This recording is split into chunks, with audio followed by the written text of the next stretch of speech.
नमस्कार दोस्तों, आप लोगों का स्टडी फॉर सिविल सर्विसेज में बेहद स्वागत है।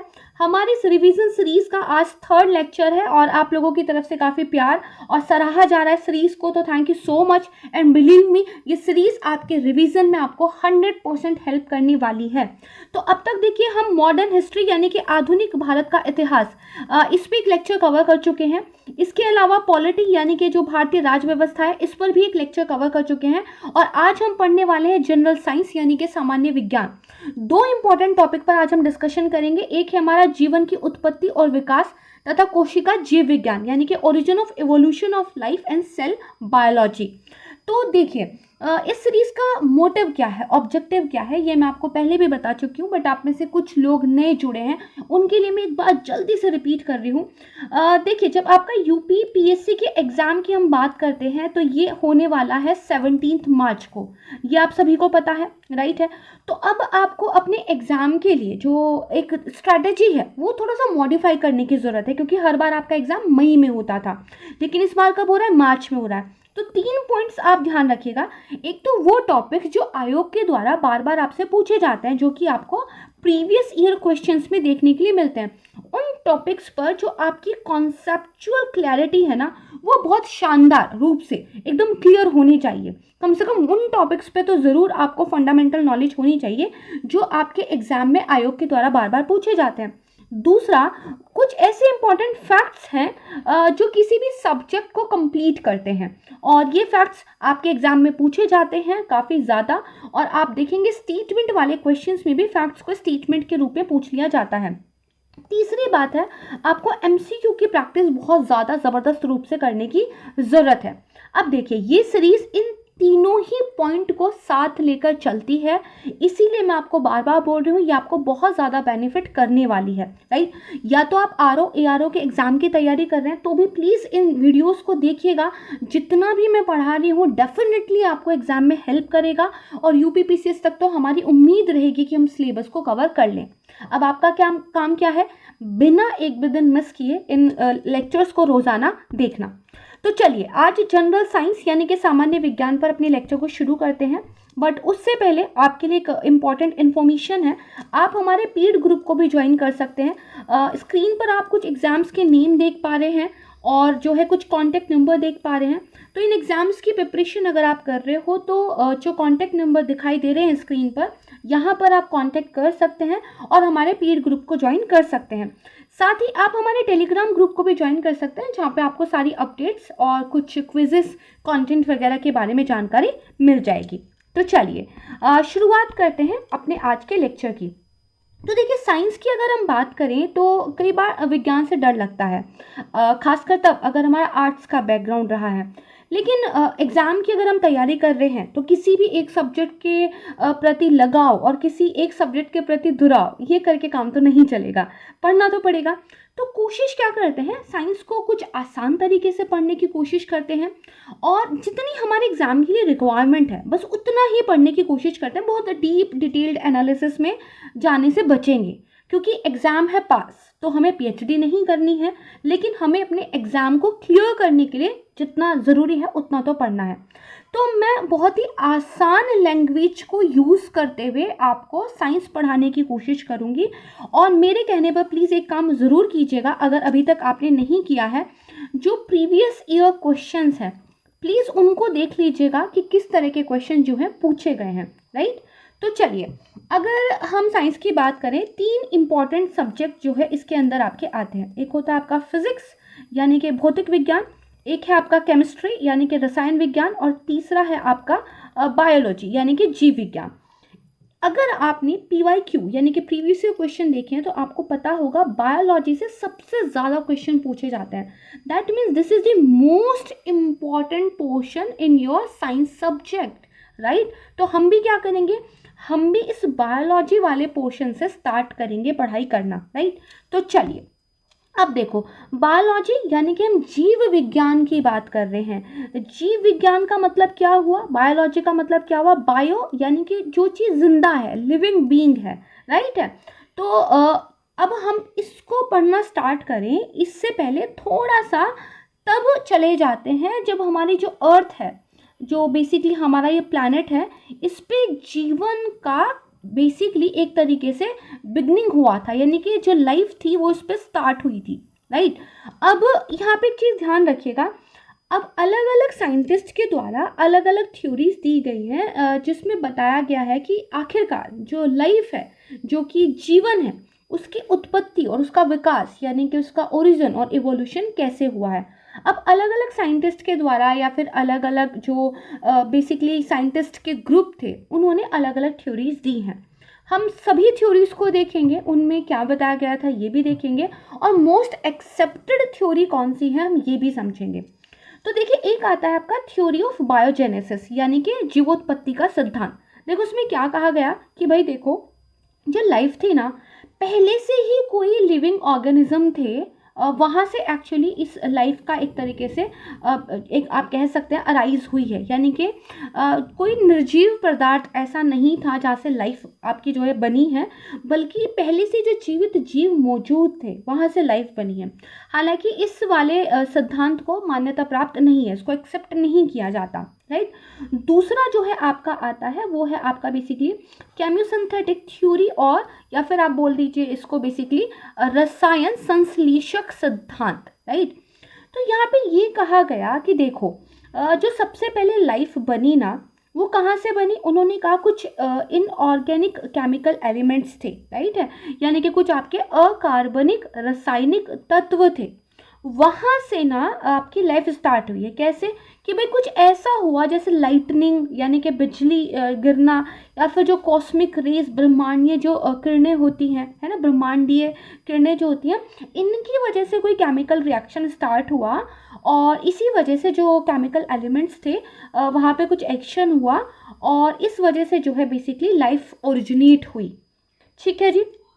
तीसरी जो एक थ्योरी देखने को मिलती है वो है थ्योरी ऑफ स्पॉन्टेनियस जनरेशन, यानी कि स्वतंत्र उत्पत्ति का सिद्धांत। ये भी कहता है कि भाई जो नॉन लिविंग मैटर था ना, जो निर्जीव पदार्थ थे, बेसिकली लाइफ जो है वहीं से आई है। ठीक है, ओके। लेकिन सबसे ज़्यादा एक्सेप्ट किया जाने वाला थ्योरी कौन सा है, तो यहाँ पे देखिए आपको दिखाई देगा बेसिकली ओपरिन हॉल्डीन सिद्धांत एक आता है, Oparin Haldane theory of the origin of life, right. यहाँ पे आप इसको देख पा रहे होंगे। इसमें दरअसल ये बताया गया कि देखो जो अर्थ है ना, उस पे लाइफ कैसे स्टार्ट हुई। उन्होंने कहा कुछ एटम्स थे, वो एटम्स आपस में कंबाइन होकर मॉलिक्यूल्स बने, और यानी कि आप मान के चलिए कि कुछ परमाणु थे, उन परमाणुओं ने मिलकर क्या किया, बेसिकली यहाँ पे अणुओं का निर्माण किया। ठीक है, जिसमें कुछ आपके ऑर्गेनिक कंपाउंड यानी कि कुछ कार्बनिक यौगिक भी शामिल थे, है ना। और उन्होंने कहा फिर जब आपस में इनका इंट्रैक्शन हुआ ना, तो मैक्रोमोलिक्यूल्स बनने स्टार्ट हुए। ठीक है, और कहा जाता है कि इसी तरीके से पहला लिविंग सिस्टम या फिर पहला सेल जो है बना। बेसिकली ये कहा जाता है कि एक तरीके से ना ये जो भी आपके ऑर्गेनिक कंपाउंड्स थे, इनसे मिलकर आपका अमीनो एसिड बना था, राइट है। और अमीनो एसिड के बाद माना जाता है कि एक तरीके से एक लाइफ का जो है वहाँ से ओरिजिनेशन माना जाता है। करेक्ट है। अच्छा, अर्थ पर लाइफ बेसिकली कब से ओरिजिनेट मानी जाती है, तो कहा जाता है जो हमारा प्रिमिटिव अर्थ था उस पे अबाउट 3.5 बिलियन ईयर एगो जो है एक लाइफ का ओरिजिनेशन स्टार्ट हुआ था। यानी कि जो आपकी आदिम पृथ्वी है उस पर जीवन की उत्पत्ति लगभग 3.5 अरब वर्ष पहले जो है हुई थी। तो इसको जो है आप ध्यान रखिएगा। ये बेसिकली सबसे ज़्यादा मोस्ट एक्सेप्टेड थ्योरी है, राइट है।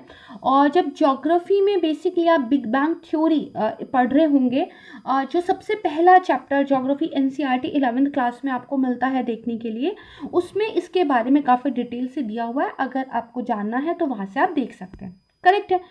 आपको अपने एग्जाम के पॉइंट ऑफ व्यू से क्या ध्यान रखना है, ये जो नेम है, राइट, ये नेम प्लीज़ ध्यान रखने की आप कोशिश यहाँ पर कीजिएगा। करेक्ट है। चलिए आगे बढ़ते हैं। उसके बाद कुछ मॉडर्न थ्योरीज हैं जिनसे आप एग्जाम में क्वेश्चन बनता है, उन थ्योरीज के बारे में भी जो है आपको पता होना चाहिए, राइट। तो चलिए देखते हैं।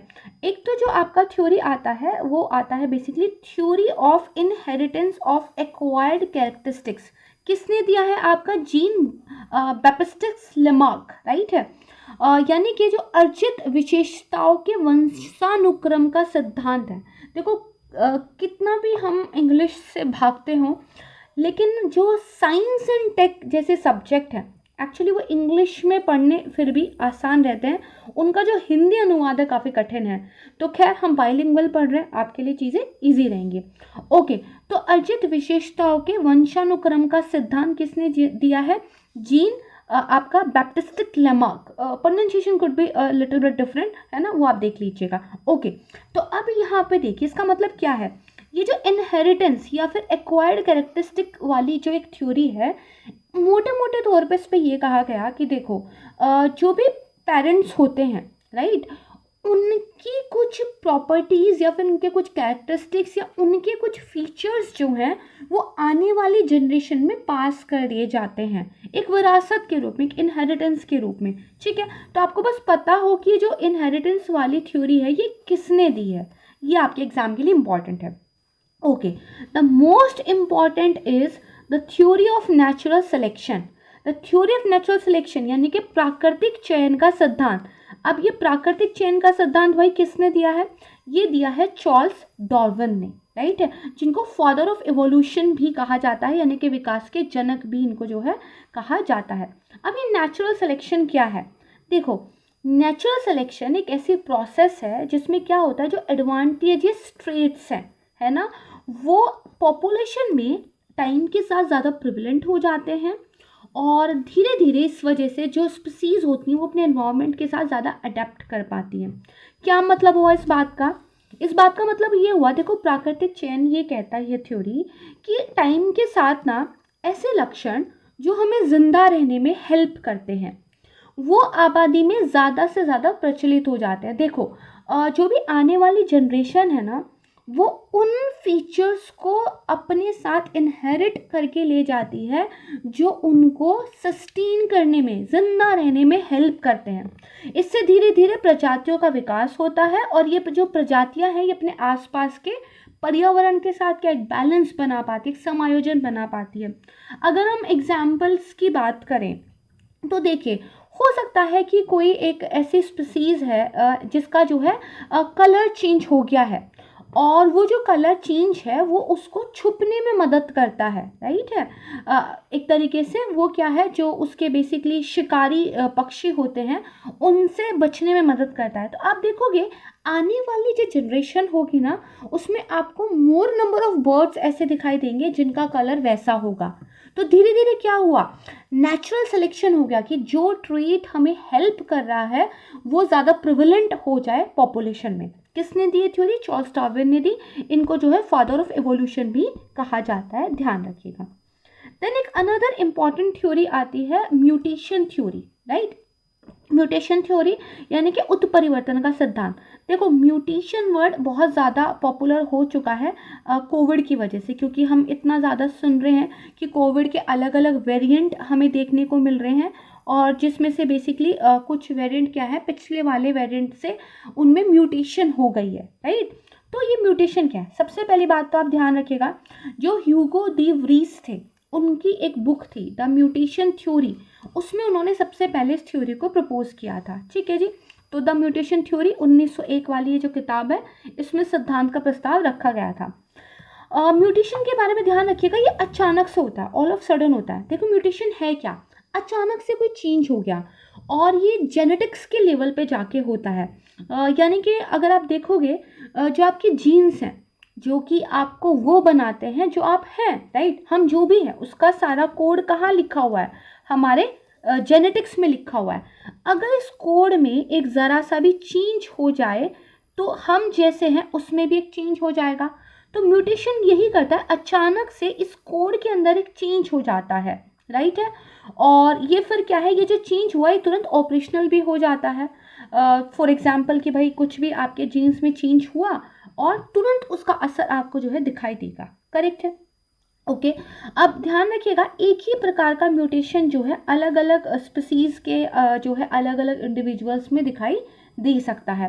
ये इनहेरिटेबल होता है, यानी कि एक बार अगर म्यूटेशन हो गया तो जो रिप्रोडक्शन होगा उसके बाद जो आने वाली आबादी होगी, राइट, उनमें भी वो उत्परिवर्तन देखने को मिलेगा।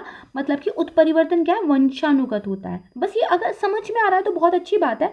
किसी वजह से अगर नहीं समझ पा रहे हैं तो जस्ट याद कर लीजिएगा फैक्ट्स के रूप में, ठीक है।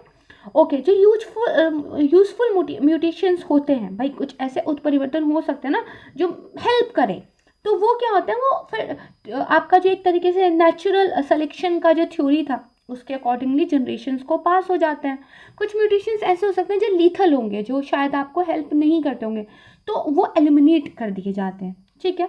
वेल, हमें इतनी डिटेल में नहीं जाना है, we don't have to do the PhD on every topic, just have a basic idea, right. और अगर समझ में आ रहा है तो वेरी गुड, और अगर नहीं आ रहा है तो दैट्स कम्प्लीटली फाइन। साइंस के आसान को सवाल आते हैं, प्लेन फैक्ट्स आते हैं, आपको बस याद होने चाहिए, करेक्ट है। चलिए मूव ऑन करते हैं नेक्स्ट स्लाइड पे। ये बेसिकली यहाँ पे जो हमारा एक लाइफ के ओरिजिनेशन वाली थ्योरीज थी उसको लेकर एक बेसिक अंडरस्टैंडिंग कंप्लीट हो गई है। अब इस पर हम कुछ MCQ देखेंगे, करीब हम 20 MCQ जो है आज के लेक्चर में देखने वाले हैं, राइट। ओके, अब हमारा अनदर इम्पॉर्टेंट टॉपिक है सेल बायोलॉजी, यानी कि आपका कोशिका विज्ञान, राइट। ओके, अब आपको ये बात तो पता है कि किसी भी लिविंग ऑर्गेनिज्म के अंदर सेल सबसे ज़्यादा फंडामेंटल यूनिट होते हैं, यानी कि एक तरीके से जो कोशिका है वो क्या है, मोस्ट फंडामेंटल यूनिट है, राइट। तो ठीक है, हम सेल के बारे में थोड़ा डिटेल से पढ़ेंगे, बट उससे पहले जो हम तब से बात कर रहे हैं कि पृथ्वी पे लाइफ आई है, एक लिविंग ऑर्गेनिज्म, एक जीवित जीव की हम बात कर रहे हैं, तो एक लिविंग ऑर्गेनिज्म की प्रॉपर्टीज़ क्या हैं भाई, लक्षण क्या हैं। तो देखो, सबसे पहली प्रॉपर्टी है सेल्यूलर ऑर्गेनाइजेशन, यानी कि सेल संगठन, यानी कि जो आपको लिविंग ऑर्गेनिजम्स देखने को मिलेंगे, जीव देखने को मिलेंगे, उनके अंदर जो सेल्स होते हैं, जो कोशिकाएं होती हैं, उसका एक पूरा स्ट्रक्चर आपको देखने को मिलता है, राइट। देन ऑर्डर्ड कॉम्प्लेक्सिटी, एक व्यवस्थित जटिलता आपको देखने को मिलेगी, ठीक है। आपको पता है जो सेल्स होते हैं वो मिलकर टिश्यूज़ बनाते हैं, देन वो टिश्यूज़ मिलकर ऑर्गन्स बनाते हैं, ऑर्गन्स यानी कि हमारे जो अंग हैं, और ये जो अंग हैं हमारे हाथ पैर, राइट, ये सब मिलकर फिर क्या है, कंप्लीटली एक जीव को बनाते हैं, ठीक है। फाइनली एक ऑर्गेनिज्म को ये बनाते हैं। तो एक ऑर्डर्ड कॉम्प्लेक्सिटी आपको यहाँ पे देखने के लिए मिलती है, एक व्यवस्थित रूप से चीज़ें। देन रिप्रोडक्शन, प्रजनन आपको देखने को मिलता है, जो कि सेक्सुअल और असेक्सुअल दोनों हो सकता है। ग्रोथ एंड डेवलपमेंट आपको देखने को मिलती है, आपको पता है लिविंग ऑर्गेनिज्म की लगातार एक ग्रोथ होती है, राइट है। एंड देन रेगुलेशन, या फिर आपका जो होम्योस्टैटिस होता है वो देखने के लिए मिलता है, यानी कि जो लिविंग बींग्स होते हैं वो अपनी टेम्परेचर को कंट्रोल रखते हैं, राइट। आपने देखा होगा कि एक लिमिट तक अगर टेम्परेचर वेरी करता है तो we can regulate with it, right. तो ये एक हो गया। देन इवोल्यूशनरी अडेप्टेशन, एक विकासवादी अनुकूलन, जैसे आपको पता है कि हम कह रहे हैं फॉर एग्जाम्पल कि भाई क्लाइमेट चेंज हो रहा है, जस्ट एग्जाम्पल, राइट। यानी कि एक तरीके से देखा जाए तो आपकी जो अर्थ है वो गर्म होते जा रही है, वार्म होते जा रही है। तो आज के टाइम पे हो सकता है हमें बहुत ज़्यादा गर्मी लगती हो, है ना, लेकिन जो जनरेशन आगे आएंगी, may be there is a possibility कि शायद उनको ये इतना गर्म ना लगे, क्योंकि वो बढ़ते हुए टेम्परेचर के साथ इवॉल्व होंगे, तो शायद वो उस टेम्परेचर को लेकर ज़्यादा अडेप्ट कर जाएं, राइट। या फिर जैसे एक बहुत आसान सा एग्जांपल, जब आपको पता है कि हम कहते हैं कि जो बंदर हैं वो हमारे पूर्वज थे, तो जो पूंछ थी वो उस टाइम पर बहुत इंपॉर्टेंट हुआ करती थी, लेकिन जब हमने हाथ से ग्रिप बनाना सीख लिया, हमने अपने दोनों पैरों पर खड़े होना सीख लिया, तो जो पूंछ का एक वर्क था, एक जो उसका मोटिव था, वो ख़त्म हो गया, तो धीरे धीरे वो विलुप्त हो गई। तो हमने क्या किया, इवोल्यूशनरी अडेप्टेशन किया, विकासवादी अनुकूलन किया, यानी कि सफलतापूर्वक जीवित रहने के लिए हम अपने एनवायरनमेंट के साथ क्या है, बेसिकली अनुकूलन कर लेते हैं, राइट। तो इसको थोड़ा सा आप ध्यान रखिएगा। चलिए मूव ऑन करते हैं। अब जैसे कि मैंने आपको बताया कि किसी भी लिविंग ऑर्गेनिज्म में सबसे फंडामेंटल यूनिट क्या है, तो वो है सेल, यानी कि कोशिका, ठीक है। इसके बारे में हमें कौन बताता है, तो रॉबर्ट हुक जो है हमें इनके बारे में बताते हैं, नाम याद रखिएगा। ओके, तो सारे जो सेल्स होते हैं ना, उनके कुछ बेसिक फीचर होते हैं जो कि हमें याद रखने चाहिए, यानी कि कुछ क्या है, आपको बुनियादी विशेषताएं देखने के लिए यहाँ पर मिल जाएंगी, करेक्ट। ओके, सबसे पहले तो देखिए एक प्लाज्मा मेम्ब्रेन आपको सेल में देखने के लिए मिलती है, एक सेलेक्टिवली प्रीमेबल जो है मेम्ब्रेन आपको यहाँ पे देखने के लिए मिल जाएगी। करेक्ट, ठीक है। इसको जो है अगर आप चाहें तो हिंदी में हम इसको बोलेंगे बेसिकली एक तरीके से चयनात्मक पारगम्य झिल्ली। करेक्ट है, चयनात्मक पारगम्य झिल्ली। Okay, this is very good. Just give me a second. Yes, ठीक है। इसके अलावा इसके अंदर एक सेमी फ्लूइड सब्सटेंस भी आपको देखने को मिलता है। आपको पता है ना, सेल हमारा कुछ इस तरीके से होता है, राइट है। और अगर हम बेसिकली यूकैरियोटिक सेल की बात करें, अभी बता दूंगी, इसके अंदर एक न्यूक्लियस भी देखने के लिए मिलता है। तो बेसिकली आपको इसमें एक मेम्ब्रेन देखने को मिलेगी, ठीक है। और इसके अंदर एक सेमी जो है फ्लूइड लिक्विड सा जो है सब्सटेंस जो है भरा रहेगा, जिसको हम बेसिकली साइटोसोल बोलते हैं, एक जेली जैसा होता है। साथ में आपको इसमें क्या है, बेसिकली डीएनए देखने के लिए मिल जाएगा, राइट। और इस डीएनए के अंदर बहुत इंपॉर्टेंट इंफॉर्मेशन हमारे जीन्स होते हैं, राइट है। तो यस, यानी कि डीएनए की फॉर्म में आपको जीन्स देखने के लिए मिल जाएंगे।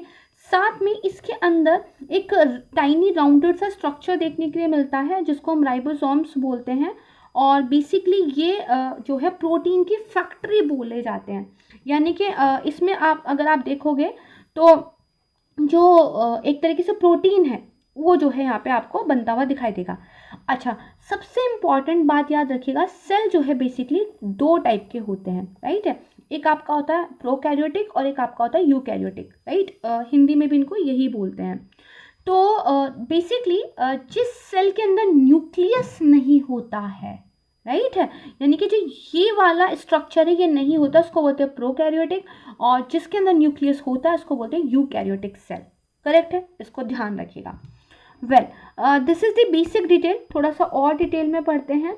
अभी हमने एक मेम्ब्रेन की बात की थी, अब एक सेल वॉल की बात करते हैं, यानी कि बेसिकली कोशिका भित्ति की हम बात कर रहे हैं, ठीक है। अच्छा, ये जो सेल वॉल होती है ये बेसिकली जो प्लांट्स हैं, एल्गी है, और जो कुछ बेसिकली आपके बेसिकली कवक होते हैं, फंगी होते हैं, उनमें जो है मिलती है। और जो सेल मेम्ब्रेन है जिसके बारे में अभी पढ़ा, उसके बाहर ये होती है। अब ध्यान रखना, यहाँ पे कहीं पे भी मैंने एनिमल सेल का नाम नहीं लिखा है, यानी कि जो सेल वॉल है वो एनिमल सेल में नहीं होती, सिर्फ कहाँ पर होती है, पौधे, शैवाल और बेसिकली कवक, राइट है। इसको ध्यान रखिएगा, ठीक है। देन उसके बाद ध्यान रखिएगा इस सेल वॉल का पर्पस क्या है। बेसिकली ये सेल को ना एक स्ट्रक्चरल सपोर्ट देती है, प्रोटेक्शन देती है, राइट है। तो अगर आप देखोगे इसको एक संरचनात्मक समर्थन, सुरक्षा ये जो है देती है। अच्छा, प्लांट्स के अंदर जो सेल वॉल होती है वो बनी होती है सेल्यूलोज की, ठीक है जी, बेसिकली हेमिसेल्यूलोज की, और इसके अलावा पैक्टीन की, राइट। यहाँ पे भी आप देख सकते हो। लेकिन जो फंगी सेल वॉल होती है वो दरअसल आपकी जो है काइटिन से बनी होती है, राइट है। इसको ध्यान रखिएगा। ओके, देन हम प्लाज्मा मेम्ब्रेन या फिर एक सेल मेम्ब्रेन की बात करते हैं। अब देखो, जो आपके सेल का इंटीरियर है, ठीक है, उसको आउटसाइड एनवायरनमेंट से ये क्या है, बेसिकली अलग करती है, ठीक है। भाई एक सेल है, राइट, ये इसका इंटीरियर हो गया, ये इसका आउटसाइड एनवायरनमेंट हो गया। तो इसको अलग करने के लिए क्या है, एक आपको सेल मेम्ब्रेन या प्लाज्मा मेम्ब्रेन चाहिए होगी। ये एक सेमी प्रिमेबल मेम्ब्रेन होती है जो आयंस और ऑर्गेनिक मॉलिक्यूल्स के मूवमेंट को कंट्रोल करती है, ठीक है जी। यानी कि एक अर्धपारगम्य झिल्ली है ना, जो आयन होते हैं, जो कार्बनिक अणु होते हैं, उनकी गतिविधियों को नियंत्रित करती है। देखो, सेमी प्रिमेबल का मतलब क्या है, जो काम की चीज़ें हैं उनको अंदर आने देना, और जो काम की चीज़ें नहीं हैं उनको भाई वहीं पे रोक देना। सेमी प्रिमेबल है, कुछ चीज़ों का ट्रांसफ़र हो पाएगा, बाकी चीज़ों का नहीं हो पाएगा। ये जो है आपको यहाँ पे ध्यान रखना है, ठीक है। अब देखो, मैंने आपको बताया था ना, जो बेसिकली आपके यूकैरियोटिक सेल होते हैं उनके अंदर न्यूक्लियस यानी कि जो आपका नाभिक होता है ये मिलता है, राइट है। न्यूक्लियस की जो खोज की थी वो रॉबर्ट ब्राउन ने की थी 1831 में, ठीक है। इसको ध्यान रखिएगा। और न्यूक्लियस भी एक मेम्ब्रेन बाउंड ऑर्गेनेली होता है जो कि यूकैरियोटिक सेल में मिलता है, और जनरली एक सिंगल सेल होता है, ठीक है जी। तो क्या कहा है कि जो नाभिक है या फिर जो केंद्रक है, राइट है, वो यूकैरियोटिक कोशिकाओं में पाया जाने वाला झिल्लीबद्ध अंग है, करेक्ट है। ओके, देन बताया गया है कि इसके अंदर क्या होते हैं, आपके क्रोमोसोम्स होते हैं, और यहीं पर आपके सारे डीएनए होते हैं, राइट है। तो भाई इसमें कोशिका के क्या है, गुणसूत्र होते हैं। देखो यहाँ पे दो वर्ड यूज हुए, एक डीएनए और एक आपका आरएनए। एक बहुत बेसिक कॉन्सेप्ट में यहाँ पे बता रही हूँ। डीएनए बेसिकली वो सारा कोड है जो आपको आप बनाता है। समझ गए? देखो, हर पर्सन अपने आप में एक इंडिविजुअलिटी रखता है, हर कोई अपने आप में अलग है। क्यों है? क्योंकि उसका कोड भी यूनिक है, राइट? ओके। अब देखो, बेसिकली हमारी बॉडी में हर चीज़ बनाने के लिए हमें सबसे इम्पॉर्टेंट चीज़ जो चाहिए होती है वो चाहिए होता है बेसिकली प्रोटीन। करेक्ट है? ओके। अब ये जो कोड है ये बताता है कि भाई आपको क्या क्या बनाना है, और इसको बनाने के लिए चाहिए होगा प्रोटीन। तो बेसिकली डीएनए तो एक पूरी बुक है जिसके अंदर पूरा कोड लिखा हुआ है, और जो आरएनए है वो बेसिकली उस प्रोटीन को बनाने का काम करता है जो कि उस कोड में लिखा हुआ है। इसको प्लीज़ ध्यान रखिएगा। ये मैं आपको इसलिए बता रही हूँ क्योंकि कोविड-19 के बाद से ये जो डीएनए, आरएनए, जेनेटिक्स हैं, जीन्स हैं, राइट है, एक तरीके से जो बेसिकली आपका इस तरह के टॉपिक्स हैं वो काफ़ी ज़्यादा इंपॉर्टेंट हो जाते हैं। करेक्ट है? चलिए, ओके। तो बताया गया जो न्यूक्लियस होता है स्फेरिकल होता है, यानी कि केंद्र गोलाकार होता है, और एक तरीके से डबल मेम्ब्रेन जिसको हम न्यूक्लियर एनवलप भी कहते हैं उससे साइटोप्लाज्म से अलग होता है। ठीक है जी? तो जो साइटोप्लाज्म है उससे एक दोहरी झिल्ली के द्वारा ये अलग रहता है, जिसको हम नाभिकीय आवरण भी कहते हैं। ओके। अभी हमने बात की कि न्यूक्लियस के अंदर हमें डीएनए मिलते हैं। डीएनए के अलावा कहाँ मिलता है? माइटोकॉन्ड्रिया में भी मिलता है, राइट है। साथ में जो आपका क्लोरोप्लास्ट होता है वहाँ पे भी मिलता है, लेकिन ये क्लोरोप्लास्ट है ये सिर्फ प्लांट सेल्स में ही होता है, यानी कि जो पौधे की कोशिकाएं हैं वहाँ पे भी डीएनए मिल जाएगा। कहाँ पर? क्लोरोप्लास्ट में। ये एनिमल सेल में नहीं मिलेगा, और एनिमल सेल में आपको माइटोकॉन्ड्रिया के अंदर भी कुछ डीएनए देखने को मिल जाएगा, राइट? वेरी इंपॉर्टेंट पॉइंट, इसको जो है आप ध्यान रखिएगा। ठीक है जी? अनदर इम्पॉर्टेंट जो एक आपको पता होना चाहिए वो है आपका राइबोसोम्स, राइट? राइबोसोम्स क्या है? इनको माइक्रो फैक्ट्री बोलते हैं, और micro machine for making protein बोलते हैं। जो प्रोटीन बनने का काम है वो जो जिस फैक्ट्री में होता है वो राइबोसोम्स ही है। ठीक है? कहाँ होता है? जो साइटोप्लाज्म है उसमें फ्रीली मूव करते रहते हैं। ठीक है?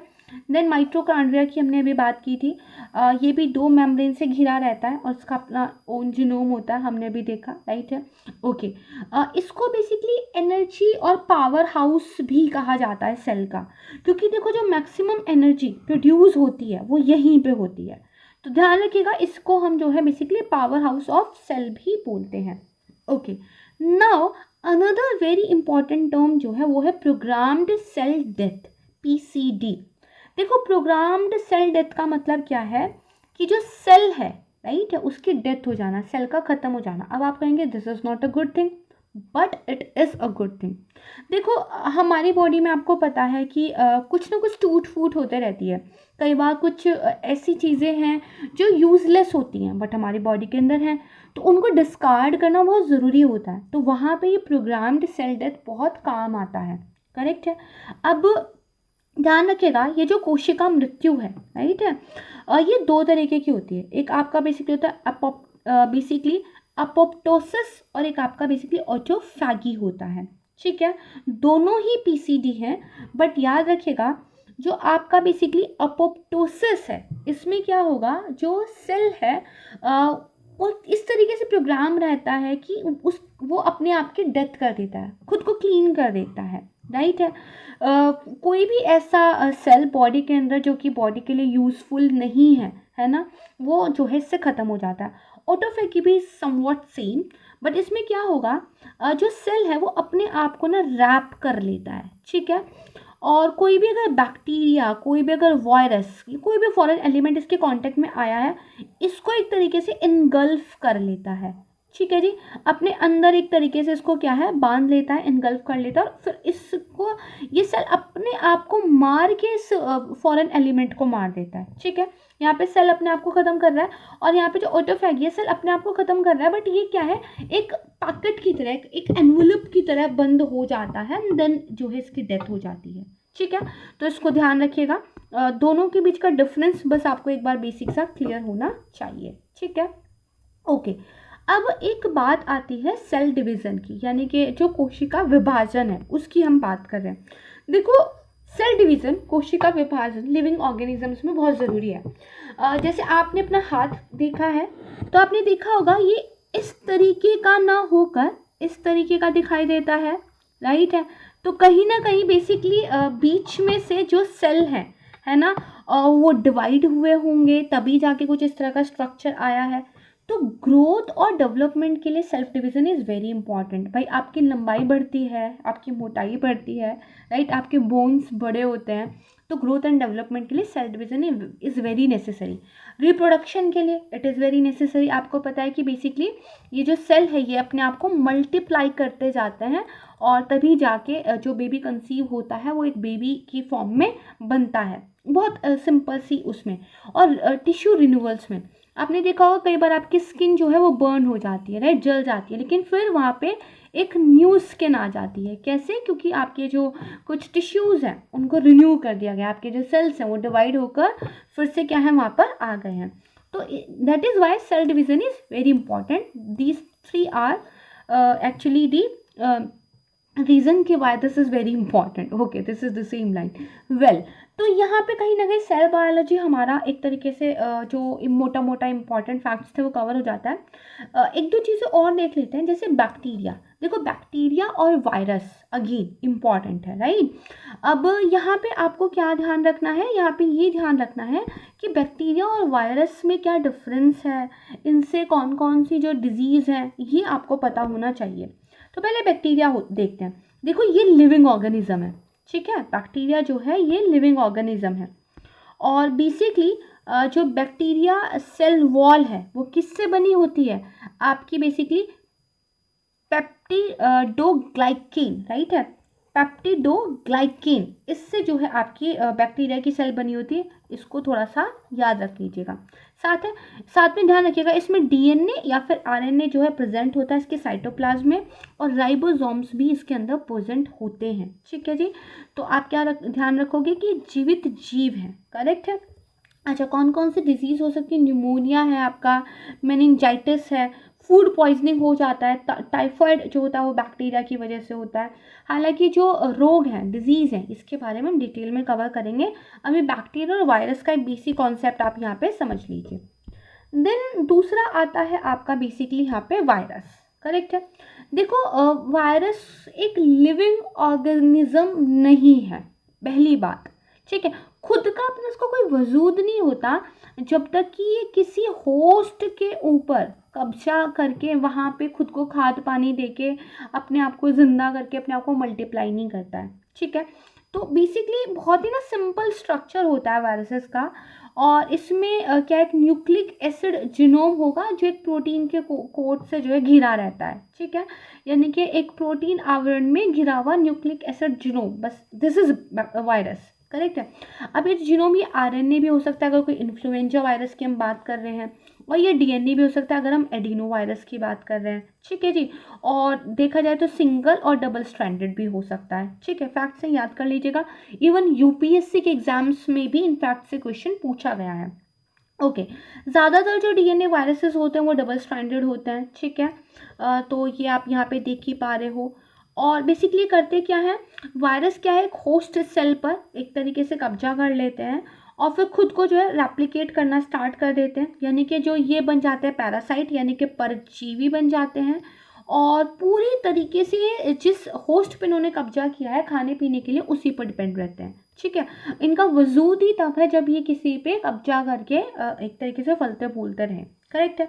डिजीज़ की बात करें, जो कॉमन कोल्ड होता है वो वायरस से होता है, इसलिए ज़्यादा एंटीबायोटिक्स मत लिया कीजिए। आपको बैक्टीरिया की वजह से इन्फेक्शन नहीं हुआ है, वायरस की वजह से हुआ है, मोस्ट ऑफ द टाइम ये कहानी होती है। देन पोलियो है, स्मॉल पॉक्स है, हेपेटाइटिस एंड एड्स, राइट। अभी हमने यहाँ पे एक एडिनो वायरस की बात की थी, करेक्ट है। तो सामान्य सर्दी, पोलियो, चेचक, हेपेटाइटिस, एड्स, ये कुछ डिजीज़ है, इनको प्लीज़ याद रखिएगा, करेक्ट है। चलिए, तो यहाँ पर हमारा एक जो बेसिक आप कह सकते हैं इंट्रोडक्शन था वो कंप्लीट हो जाता है। अब कुछ एमसीक्यूज़ को सॉल्व करने का ट्राई करते हैं। सबसे पहला एमसीक्यू आप देख पा रहे हो, राइट है, तो इसको जल्दी से सॉल्व कीजिए। मैंने आपको अभी पढ़ाया है, देखते हैं किसको इसका आंसर पता है। प्लीज़ कमेंट सेक्शन में अपना आंसर बताइए। पूछा हुआ है, in which book has Charles Darwin explain natural selection, ठीक है जी। वो जो प्राकृतिक चयन की हम बात कर रहे थे ना, चार्ल्स डार्विन ने कौन सी वो किताब थी जिसमें इसके बारे में बताया था? Blind watchmaker, selfish gene, mammalian evolution और on the origin of the species, right. तो एक्चुअली इसका डी ही आंसर होगा। इस बुक का नाम याद कर लीजिएगा, प्रजातियों की उत्पत्ति। हालांकि याद रखिएगा जो बुक का नेम है वो आपको on the origin of the species यही याद रखना है। इसी को आप देवनागरी में भी याद कीजिएगा, करेक्ट है। ओके, बुक्स के नेम ट्रांसलेट नहीं करने चाहिए। वेल, चलिए मूव ऑन करते हैं नेक्स्ट क्वेश्चन पे। इसका डी आंसर हो गया।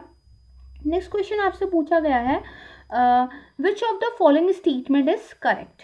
भाई आपको सही कथन यहाँ पे चुनना है। Okay, Mendelian genetics is a fundamental framework for understanding the inheritance of traits in living organism. क्या कह रहा है? जो मेंडेलियन अनुवांशिकी है वो जीवित जीवों में लक्षणों की विरासत को समझने के लिए एक मौलिक ढांचा है। देखो थोड़ा सा पढ़ने में सुनने में मुश्किल लग रहा होगा, बट देखो जैसे मैंने बताया कि अलग अलग तरह की थ्योरीज आई थी, इसी तरह से जो मेंडेलियन बेसिकली जेनेटिक्स है ना, वो आपको इनहेरिटेंस की जो एक कॉन्सेप्ट है उसको समझने में हेल्प करता है। और ये एक राइट स्टेटमेंट है, इसको याद कर लीजिएगा, ठीक है। दूसरा स्टेटमेंट कहता है chromosomes contain information inherited from parents to the next generation in the form of DNA molecule. तो हमने भी देखा कि जो सेल है उसके अंदर होता है न्यूक्लियस, वहाँ पे जो है बेसिकली आपके क्रोमोसोम्स गुणसूत्र होंगे, राइट।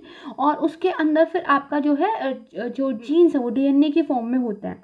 और यही जो आपके जेनेटिक्स हैं जो पेरेंट्स के द्वारा अपनी आने वाले जो बेसिकली बेबीज़ होते हैं उनको ट्रांसफ़र किए जाते हैं। This is also very correct, है ना भाई? यस, ये बात बिल्कुल ठीक है। तो हमारा आंसर यहाँ पे बोथ यानी कि सी जो है होना चाहिए, करेक्ट।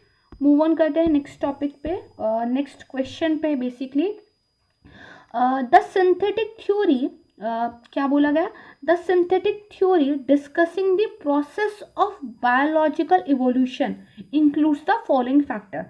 तो ये कह रहा है भाई जैविक विकास पर किस तरीके से जैविक विकास हुआ है, इस पर चर्चा करने के लिए एक है सिंथेटिक सिद्धांत, ठीक है। तो सिंथेटिक सिद्धांत के अंदर कौन कौन से फैक्टर हैं? तो म्यूटेशन उत्परिवर्तन, चेंज और रिकॉम्बिनेशन परिवर्तन या फिर पुनर्संयोजन, नेचुरल सिलेक्शन यानी कि प्राकृतिक चयन, हेरिडिटी यानी कि अनुवांशिकता। अब आप एक बात बताओ, जब हम एक बायोलॉजिकल इवोल्यूशन की बात करते हैं तो उत्परिवर्तन भी इम्पॉर्टेंट है, म्यूटेशन भी इम्पॉर्टेंट है, जो बेसिकली कुछ चीज़ों को मिलके एक रिकॉम्बिनेशन हुआ होगा, कुछ चेंजेस हुए होंगे, ये भी इम्पॉर्टेंट है। नेचुरल सिलेक्शन तो बिल्कुल पार्ट है ही है, हम देख चुके हैं। हेरिडेटरी अनुवांशिकता भी है, राइट है। तो कहीं ना कहीं मुझे ऐसा लगता है कि सभी जो है बेसिकली इसका एक पार्ट होने चाहिए। एंड यस, हमारा जो आंसर हो जाएगा वो बेसिकली हो जाएगा ऑल, करेक्ट है। चलिए नेक्स्ट क्वेश्चन की तरफ चलें। क्वेश्चन नंबर 4 पूछा गया है which of the following gases were absent in the atmosphere of the primitive earth. देखो आज की अर्थ के बारे में बात नहीं कर रहा है, कह रहा है जो आदिम पृथ्वी थी उस टाइम के वायुमंडल में कौन सी गैस नहीं थी, अनुपस्थित थी। तो देखा जाए ना, जो प्रिमिटिव अर्थ का एटमॉस्फेयर था was very rich in methane, ammonia, water vapour, carbon dioxide, carbon monoxide, even nitrogen, hydrogen, right. लेकिन कमाल की बात यह है कि उस टाइम पे ऑक्सीजन जो है एब्सेंट थी, राइट। एक्चुअली मैंने आपको बताया ना कि पहले अर्थ पे किसी भी तरह की लाइफ नहीं थी, राइट। तो पहले क्या हुआ, इस लाइफ का एक ओरिजिन हुआ, करेक्ट है। और इसी के बाद जब कुछ लिविंग बीइंग वहाँ पर आ गए तो इन लिविंग बीइंग ने क्या है, रेस्पिरेशन करना स्टार्ट किया, करेक्ट है जी। बेसिकली आपके जो है बहुत सारे ऐसे प्लांट्स, इस तरह के आपके जो है एल्गीज आ गए, जो कहीं ना कहीं जो है आपका जो कार्बन डाइऑक्साइड था, है ना, उसको यूज़ करते थे और जो ऑक्सीजन था उसको रिलीज़ करते थे। और इसी तरह के कुछ और आपको जो है प्रोसेसेस दिखाई देती हैं। धीरे धीरे जो आपका एटमॉस्फेयर था वो ऑक्सीजन में फिर भर गया था। तो भाई पहले ऑक्सीजन नहीं थी, करेक्ट है। तो एब्सेंट पूछा है तो सी इसका आंसर यहाँ पे हो जाएगा, करेक्ट। चलिए मूव ऑन करते हैं फिफ्थ क्वेश्चन पे। पूछा गया which of the following statement is are correct regarding basically lysosomes, right. तो यहाँ पे एक टर्म आपको दे दी है लाइजोसोम, और इस लाइजोसोम के बारे में आपको कुछ 4 स्टेटमेंट्स दिए गए हैं, आपको सही आंसर बताना है, राइट है। ओके, तो पहला कह रहा है lysosomes are commonly called suicidal bag of cells, भाई लाइसोसोम आमतौर पर कोशिकाओं की आत्मघाती थैली कहे जाते हैं। यस, बिल्कुल ठीक बात है। फिर कह रहा है lysosomes are membrane bound organelles that contain a variety of enzyme, कि भाई झिल्ली से बंधे अंग हैं और विभिन्न प्रकार के एंजाइम। वेरी गुड, बिल्कुल ठीक। फिर कह रहा है lysosomes participate in the destruction of viruses and bacteria, बिल्कुल ठीक बात है। दैट इन्वेड द सेल, ठीक है जी। क्या कह रहा है कि भाई जो लाइसोसोम है वो कोशिका पर आक्रमण करने वाले वायरस और बैक्टीरिया के विनाश में भाग लेते हैं, बिल्कुल ठीक बात है। इसीलिए जो सेल इससे अफेक्टेड हो जाता है कहीं ना कहीं उनके लिए आत्मघाती थैली का काम करता है, ठीक है। देन कह रहा है hydrolysing enzyme in lysosomes work best when environment is basic, है ना। अब देखो ये स्टेटमेंट ना बहुत मुश्किल है, अगर आपके एग्जाम के नेचर को देखा जाए इतने मुश्किल स्टेटमेंट वो नहीं पूछते हैं, पहले बता रही हूँ। लेकिन फिर मैंने क्वेश्चन क्यों दिया है, ताकि ये जो लाइसोसोम्स हैं इसके बारे में जो भी इम्पोर्टेंट फैक्ट हैं वो आपके तैयार हो जाए, इसलिए, ठीक है। तो ये चारों ही स्टेटमेंट बना के इतना मुश्किल सा सवाल 90% ऑफ द टाइम नहीं पूछा जाता है, लेकिन हमें तो तैयारी करनी है तो इसीलिए। अच्छा, अब देखो ये जो बेसिक है ना, ये जो क्षारीय बोला है कि जब वातावरण भाई क्षारीय होता है तो जो लाइसोसोम में हाइड्रोलाइजिंग एंजाइम होता है वो सबसे अच्छा काम करते हैं। This is wrong. एक्चुअली जब एसिडिक होता है ना तब ये बढ़िया काम करते हैं, ठीक है, जब ये एसिडिक होता है, ठीक है जी। तो इसको आप जो है अम्ल मतलब होना चाहिए, इसको आप ध्यान रखिएगा। तो फोर्थ स्टेटमेंट अगर मेरी रॉन्ग हो जाती है तो मेरी 1 2 3 ही ठीक है। 1 2 3 मेरा है सी में, तो मेरा सी राइट आंसर हो जाएगा, राइट है। इसको ध्यान से याद कर लीजिएगा। मूव ऑन करते हैं क्वेश्चन नंबर 6 की तरफ। इसमें बोला गया कि भाई अगेन कौन से स्टेटमेंट आपके जो है करेक्ट हैं, किसके रिगार्डिंग पूछे गए आपके बेसिकली सेंट्रोसोम्स में, राइट। अब ठीक है, पहले लाइसोसोम के बारे में देखा था, अब जो है यहाँ पर एक तरीके से हम जो सेंट्रोसोम्स हैं उनके बारे में देखेंगे। कह रहा है centrosome help in self division in animal cells, right है, ओके। देन कह रहा है plants and most fungi lakhs centrosomes, बिल्कुल सही बात है। देखो सेंट्रोसोम जंतु कोशिकाओं में कोशिका विभाजन में सहायता करता है, बिल्कुल करता है। पौधों और अधिकांश कवकों में सेंट्रोसोम की कमी होती है, बिल्कुल होती है। तो हमारा करेक्ट पूछा है तो सी जो है हमारा यहाँ पे आंसर हो जाएगा। देखो साइंस के जो एमसीक्यू है ना, एक बात ध्यान रखना, ये मैंने आपकी नॉलेज चेक करने के लिए नहीं बनाए हैं बल्कि नॉलेज गेन कराने के लिए बनाए हैं। तो don't panic if you don't know the right answer, है ना। These MCQs are only actually these MCQs will help you in gaining the more knowledge, है ना। आप ज़्यादा से ज़्यादा फैक्ट्स यहाँ पे जो है बेसिकली याद कर पाओगे, करेक्ट है। चलिए मूव ऑन करते हैं आपके 7th क्वेश्चन पे। This is a good question actually.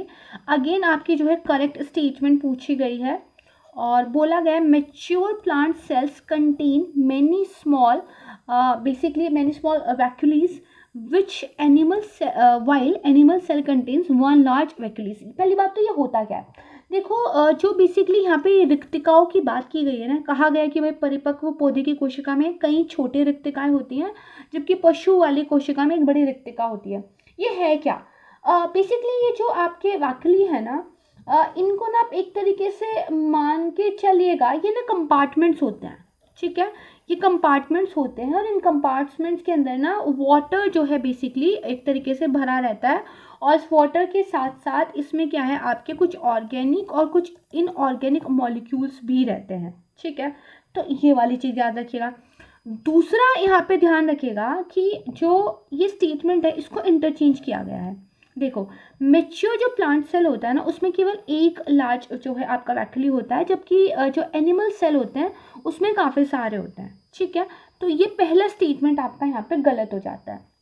दूसरा कह रहा है the cell wall of basically mycoplasma is made of amino sugar.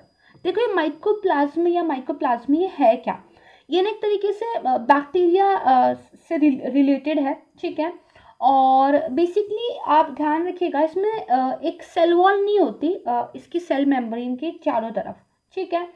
और इसकी जो ये बेसिकली आप देखेंगे ये जो सेल वॉल है, ठीक है जी, ये कहीं ना कहीं जो है आपकी प्रोटीन की बनी होती है, ना कि एमिनो शुगर्स की, ठीक है। तो यहाँ पे जो सेल वॉल है ना इसकी, ये किसकी बनी होती है, एक तरीके से प्रोटीन की बनी होती है, इसको आप जो है ध्यान रखिएगा। तो again this is wrong statement, तो हमारा डी यानी कि नाइदर, ये जो है यहाँ पे आंसर हो जाएगा। ठीक है, अगेन कह रही हूँ पैनिक नहीं करना है, मुश्किल क्वेश्चंस लग रहे हैं बट ये हमारी तैयारी करवाने के लिए ही है। करेक्ट। चलो, पूछ रहा है which of the following cell organelle play the most important role in protein synthesis. भाई कौन सा जो कोशिकांग है ना, वो प्रोटीन संश्लेषण में सबसे महत्वपूर्ण भूमिका निभाता है। याद करो, राइबोसोम्स के बारे में बताया था, बिल्कुल ठीक, एंडोप्लास्टिक रेटिकुलम और राइबोसोम्स, राइट है, ये आपका यहाँ पे सही आंसर होगा। देखो जो एंडोप्लास्टिक रेटिकुलम होता है ना, ER, ये क्या करता है, एक साइट की तरह काम करता है। भाई प्रोटीन का सिंथेसिस कहाँ होगा, उसके लिए कोई साइट भी तो चाहिए, वो होता है ER, राइट। इसके अलावा जो राइबोसोम वो एक्चुअल मशीन है जो प्रोटीन को बिल्ड करते हैं। ठीक है, इसको आपने जो है यहाँ पे ध्यान रखना है। मूव ऑन करते हैं 9th क्वेश्चन पे। बहुत बढ़िया, अगेन आपसे जो है यहाँ पे करेक्ट स्टेटमेंट पूछा गया है। देखो मैंने पढ़ाया था ना आपका बेसिकली ऑटोफैगी अपॉप्टोसिस, उसी के बारे में पूछा गया। तो आपका अपॉप्टोसिस जो है वो एक इम्पॉर्टेंट रोल प्ले करता है in the development and the health of the body. भाई आपके शरीर में उसको हेल्दी बनाने के लिए और उसके विकास में एक महत्वपूर्ण भूमिका जो है अपॉप्टोसिस आपकी निभाता है, बिल्कुल निभाता है। भाई जो भी टूट फूट हो रही है, जो भी अनवांटेड चीज़ें हैं वो उनको मारना, उनको ख़त्म करना है ना, ये भी तो पार्ट है ना एक हेल्दी बीइंग के रूप में रहने का। तो this is a correct statement. ठीक, इसके बाद the Krebs cycle links the breakdown of carb fats and the protein for the energy, ये बिल्कुल ठीक बात है। जो बेसिकली क्रेब्स साइकिल होती है, एनर्जी के लिए इसको यूज़ किया जाता है, मतलब एनर्जी के कॉन्टेक्स्ट में हम इसको पढ़ते हैं। और जो कार्ब्स फैट्स और प्रोटीन्स होते हैं वहाँ उनको तो ये ब्रेक डाउन करता है, तोड़ता है, एंड देन उससे फिर हमें एनर्जी मिलती है। This is very correct. तो यहाँ पे हमारा जो बेसिकली आंसर होना चाहिए वो क्या होना चाहिए, वो हमारा सी होना चाहिए। ठीक है, और ये हम किसकी बात कर रहे थे यहाँ पे पहले स्टेटमेंट, PCD की, प्रोग्राम सेल डेथ की। करेक्ट है, इसको ध्यान रखना। ओके, मूव ऑन करते हैं 10th क्वेश्चन पे। पूछा गया है अगेन कौन सा स्टेटमेंट करेक्ट है। Poppy plant is an angiosperm plant from which opium heroin are obtain. देखो जो प्लांट बेसिकली आपकी एक आप कह सकते हैं किंगडम है ना, एनिमल किंगडम है, बहुत बड़ा चैप्टर है, there are so many facts, है ना। तो यस थोड़ा सा मुश्किल है बट क्वेश्चन पूछ लिया जाता है, तो मैं कुछ कुछ चीज़ आपको तैयार करा रही हूँ, कुछ आप PYQ से प्लीज़ देख लेना। ठीक है, तो क्या कह रहा, पोस्ता का पौधा एक आवर्तबीजी पौधा है जिससे अफीम और हेरोइन प्राप्त होती है। ठीक है जी, ओके। दूसरा कह रहा the major component of cotton are proteins and fatty acid. भाई कपास के जो प्रमुख घटक है वो प्रोटीन और फैटी एसिड है, राइट है। तो भाई क्या है ऐसा, नहीं, क्या है, सेल्यूलोज है। ठीक है जी, आपका क्या है बेसिकली सेल्यूलोज है। तो ये वाला स्टेटमेंट आपका हो जाएगा गलत, तो ओनली ए यानी कि हमारा यहाँ पे आंसर ए हो जाएगा। ठीक है, ओके, मूव ऑन करते हैं नेक्स्ट क्वेश्चन पे। 11th question, very good.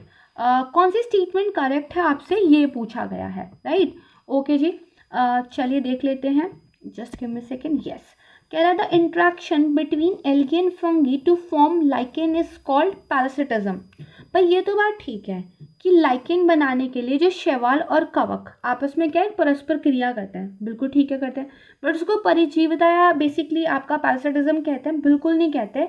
ये तो आपका एक म्यूचुअलिज्म हो गया, है ना, एक गुड रिलेशनशिप हो गया, राइट। चलो ये गलत हो गया।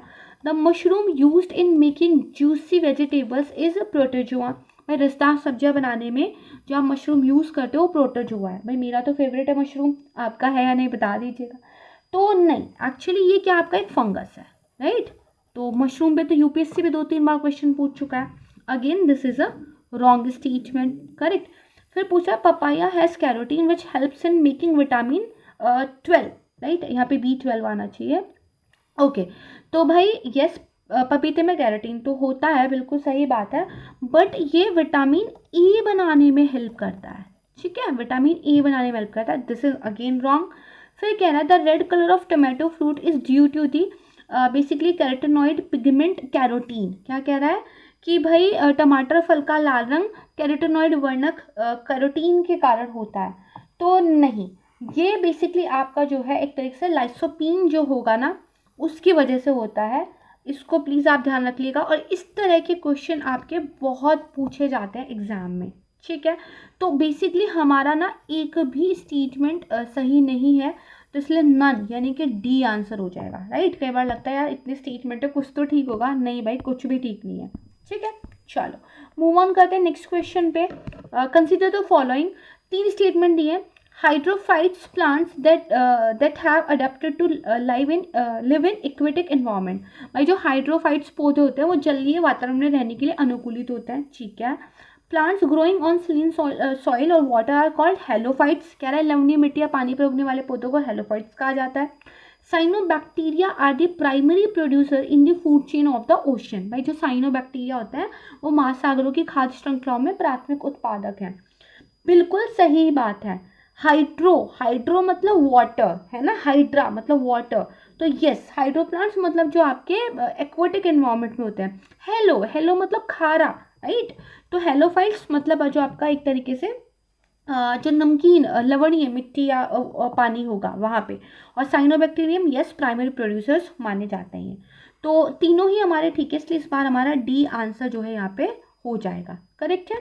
चलिए मूव ऑन करते हैं क्वेश्चन नंबर 13 पे, ठीक है जी। The tissue type that can detect changes in the external और इंटरनल एनवायरनमेंट इज। भाई वो ऊतक का प्रकार आपको बताना है जो बाह्य और आंतरिक पर्यावरण में परिवर्तन का पता लगा सकते हैं। कौन सा है बताइए। यस एपिथीलियम ऊतक, राइट है, एपिथीलियम टिश्यू। डी जो है बेसिकली इसका राइट आंसर यहाँ पे हो जाएगा, करेक्ट है, ठीक है। क्वेश्चन नंबर 14 को देखते हैं। The concept of biological evolution that life gradually evolved from this simpler to more complex form was developed based on the study of fossils. The branch of science is called। भाई ये क्या कह रहा है, देखो आपको कैसे पता चला कि भाई जैविक विकास कैसे हुआ था। आपको कुछ जीवाश्म कुछ फॉसिल्स मिले होंगे जिससे हमें पता चला पहले सिंपलर जो है एक सिस्टम होता था, फिर वो कॉम्प्लेक्स होता गया, राइट। तो जीवाश्मों का जो अध्ययन करने की ये विज्ञान की शाखा है, इसको किस नाम से जाना जाता है, ये यहाँ पे जो है बेसिकली पूछा गया है। तो इसको जाना जाता है बेसिकली आपका पैलियोंटोलॉजी के नाम से, यानी कि जीवाश्म विज्ञान के नाम से। देखो हिंदी में ना यहाँ पे बहुत आसानी से समझ में आ रहा है जीवाश्म विज्ञान, बट एग्जाम में ना इसी को देवनागरी में लिखेंगे तो फिर इतना आसान नहीं होगा, ये ध्यान रखिएगा, ठीक है। चलो मूव ऑन कर दे क्वेश्चन नंबर 15 की तरफ। The government of India is promoting technology of breeding bees and obtaining honey from them. By what name is this enrichment technique? No. भाई भारत सरकार मधुमक्खियों के प्रजनन और उनसे हम शहद हनी ले सके इसके लिए काफ़ी मतलब हेल्प कर रही है। तो ये जो तकनीक है इसको किस नाम से जाना जाता है। Sericulture, apiculture, silviculture. सिल्वीकल्चर को ध्यान रखिएगा वन संवर्धन भी कहते हैं। और कल्टीवेशन ग्रेप्स अंगूर की खेती, तो आपका एपीकल्चर ये आ जाएगा। इस तरह के क्वेश्चंस भी आपके एग्जाम में बहुत पूछे जाते हैं, तो आपको जो है यहाँ पे इसको ध्यान रखना है, ठीक है। ओके मूव ऑन करते हैं क्वेश्चन नंबर 16 पे। मैच द फॉलोइंग है, ठीक है। वाइट रिवॉल्यूशन यानी कि श्वेत क्रांति, ग्रीन रिवॉल्यूशन यानी कि हरित क्रांति, एंड ब्लू रेवोल्यूशन यानी कि नीली क्रांति, और सिल्वर रेवोल्यूशन यानी कि रजत। मैच करना है। तो वाइट तो समझ में ही आ रहा होगा, मिल्क प्रोडक्शन से लिंक हो जाएगी, करेक्ट है। ग्रीन रेवोल्यूशन भाई सबको पता होना चाहिए, क्रॉप प्रोडक्शन से रिलेटेड है, ठीक है। देन इसके बाद सिल्वर रेवोल्यूशन, यस ये एग से रिलेटेड है। एंड जो आपका ब्लू है वाटर की हम बात करें तो ये फिश प्रोडक्शन से आपका है। तो बेसिकली ए का आना चाहिए 3rd, और बी का 1 आना चाहिए, सी का 2 आना चाहिए, 4 का 4। Very good. तो यहाँ पे डी आपका आंसर हो जाएगा, ठीक है। तो इसको आप ध्यान रखिएगा, ठीक है। मूव ऑन करते हैं आपके नेक्स्ट क्वेश्चन पे, क्वेश्चन नंबर 17। तो जो आपके वाइट ब्लड सेल्स होते हैं ना, जो आपकी इम्यूनिटी में काफ़ी इम्पॉर्टेंट माने जाते हैं, जो आपकी जीवन रक्षक प्रणाली है ना उसमें बहुत इंपॉर्टेंट होते हैं। जो वाइट ब्लड सेल्स हैं उनको एक इफेक्टिव डिफेंस मैनेजमेंट क्या बनाता है। भाई ऐसा कौन सा बेसिकली फीचर है जो उनको एक इम्पॉर्टेंट एजेंट, डिफेंस एजेंट बनाता है, ये आपको बताना है। They are basically amoeboid in nature. भाई एमेबॉइड का मतलब क्या हुआ, इसका मतलब ये हुआ कि जो वाइट ब्लड सेल होते हैं ना वो अपनी ना शेप चेंज कर सकते हैं, ठीक है, थोड़ी बहुत शेप चेंज कर सकते हैं, जिससे क्या होता है बॉडी के अंदर वो काफ़ी ईजिली मूव कर सकते हैं। भाई ज़रूरी है ना पूरी बॉडी को अगर बचाना है तो यस दिस इज़ राइट। फिर कह रहा है they are large and colourless. तो नहीं, ये ठीक ठीक नहीं है, बड़ी एम्बिगुअस सी स्टेटमेंट है। देखो होता क्या है ना कि बेसिकली इनके ना डिफरेंट डिफरेंट कलर भी हो सकते हैं, क्योंकि WBC के अंदर भी बहुत सारी वैरायटीज़ होती हैं, आपको पता है, और साइज़ भी वेरी कर सकता है। तो कोई जनरल स्टेटमेंट इनके बारे में कि कलरलेस और लार्ज होते हैं, ये गलत हो जाएगी। फिर they are basically phagocytotic in nature. इसका मतलब क्या हुआ कि फैगोसाइटोटिक, याद करो ऑटोफैगी मैंने बताया था, है ना, प्रोग्राम सेल डेथ में। तो आपने देखा था कि वो क्या करते हैं, इनगल्फ कर लेते हैं, है ना, किसी भी फॉरेन बेसिकली पार्टिकल को। सेम चीज़ आपको जो है बेसिकली यहाँ पे दिखाई देगी कि ये बेसिकली आपके जो है फैगोसाइटोटिक होते हैं। ये किसी भी फॉरेन पार्टिकल्स को डाइजेस्ट कर लेते हैं, पहले इनगल्फ करते हैं और फिर उसको डाइजेस्ट कर लेते हैं, ख़त्म कर देते हैं, टाटा बाय बाय फिनिश, है ना। तो यस, इसका पहला और तीसरा स्टेटमेंट तो है सही और दूसरा स्टेटमेंट है गलत। तो फर्स्ट एंड थ्री कहीं पे दिख रहा है, yes, C is the right answer, correct है। चलिए मूव ऑन करते हैं क्वेश्चन नंबर 18 पे। चलो भाई बताओ, आपको यॉर्निंग या हिकअप्स आते हैं? भाई याद आता ही है तब हिकअप्स आते हैं, कुछ ऐसा हम लोग बोलते हैं ना जनरली, जवाई आती है जब या हिचकी आती है। तो भाई कब होती है वो? एक तो हाइपोक्सिया की वजह से, हाइपोक्सिया मतलब लो ऑक्सीजन, राइट, मैंने ब्रैकेट में लिख दिया है, हो सकता है एग्जाम में ना आए, तो आपको पता होना चाहिए हाइपोक्सिया मतलब लो ऑक्सीजन। कोविड के टाइम पे भी ये टर्म काफ़ी फेमस था। Okay, it is modified respiratory movement, भाई एक संशोधित श्वसन गति है। तो दिस इज़ वेरी करेक्ट। ये ना आप देखना कई बार जब आपकी बॉडी को ना एक ऐसा लगता है कि ऑक्सीजन का लैक लग रहा है, तो ज़्यादा अमाउंट ऑफ ऑक्सीजन जो वो सडनली लेना चाहते हैं, तो आपको बेसिकली यॉन होता है, राइट, मतलब कि एक तरीके से जवाई आती है।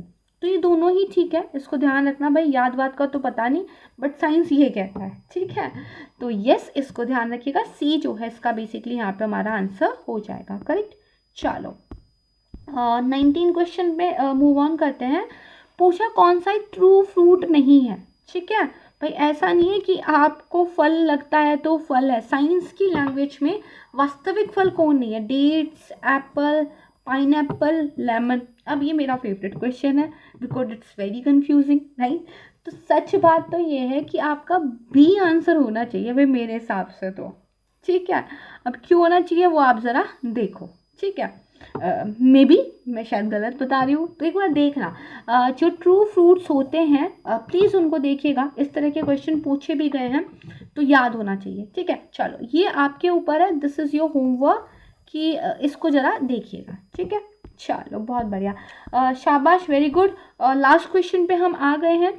पूछा गया है कि भाई जो न्यू स्पीसीज़ का एक ओरिजिन होता है, ठीक है, नई नई प्रजातियां जो आपको दिखाई देती हैं, तो कौन सा ऐसा फैक्टर है जो सबसे ज़्यादा रिस्पॉन्सिबल है ना, विच फैक्टर? तो भाई जीवित जीवों की अगर नई प्रजातियों की उत्पत्ति हो रही है तो कौन सा कारक सबसे ज़्यादा जिम्मेदार? देखो उसने ये नहीं कहा कि कोई एक, देखो ये सारे ही कारक जिम्मेदार होते हैं नई स्पीसीज़ के ओरिजिनेशन के लिए। वो पूछ रहा है सबसे इम्पॉर्टेंट या मोस्ट रिस्पॉन्सिबल वाला बताना है। तो देखो सेक्सुअल रिप्रोडक्शन तो सेम स्पीसीज को ही ओरिजिनेट करता है ना। भाई जो भी पेरेंट हैं वैसे ही आपके चाइल्ड भी होंगे। नेचुरल सिलेक्शन भी स्पीसीज की नई नई प्रजातियों के बनने में मतलब ठीक है उतना हेल्प नहीं करेगा, एक्चुअली सेम प्रजातियों के अंदर वो ट्रेड्स आते जाते हैं जो उनको जिंदा रहने में हेल्प करते हैं। आइसोलेशन, लगाव भी कई बार जो है एक ही स्पीसीज का एक अलग टाइप आपको देखने के लिए मिल जाएगा, बट जो म्यूटेशन है ना ये कई बार इतना चेंज कर देता है आपके जेनेटिक कोड में कि एकदम ना नई स्पीसीज आपको देखने के लिए मिल सकती है, ठीक है जी। तो म्यूटेशन यानी कि आपके ना इस कोड में कुछ चेंज हो गया, उत्परिवर्तन हो गया, तभी मैं इसको इतना ध्यान से पढ़ा रही थी आपको। तो yes, this is the most responsible factor for the origin of the new species of living organism. तो B is the right answer, ये बहुत इंपॉर्टेंट है, ध्यान रखिएगा, ठीक है।